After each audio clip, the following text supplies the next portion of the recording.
আস্ত গরু দিয়ে তৈরি সুস্বাদু খাবার। বিশাল লোহার কড়াইতে টগবগে ফুটন্ত তেলে ছেড়ে দেওয়া হচ্ছে বিশাল বিশাল সব মাংসের টুকরো। প্রায় ৫০ লিটার সূর্যমুখীর তেলে ভাজি করা হচ্ছে মাংসের টুকরোগুলো। গাজর, পেঁয়াজ, কিশমিশ এবং মধ্যপ্রাচ্যের বিভিন্ন সুস্বাদু মশলা দিয়ে রান্না হচ্ছে উজবেকিস্তানের ঐতিহ্যবাহী খাবার পিলাপ। খাবারটির স্থানীয় নাম ক্লব কিংবা ওশ। ওজন নামের এই রেস্তোরাঁটি তাশখণ্ডের সবচেয়ে বিখ্যাত রেস্তোরাঁ।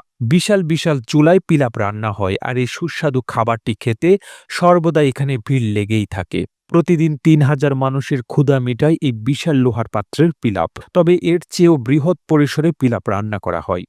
এই পাত্রে রান্না হচ্ছে ৪ টন পিলাপ, যেখানে ব্যবহার করা হয়েছে ৭০০ কেজি গরুর মাংস এবং ৩০০ কেজি ছাগল ও ভেড়ার মাংস।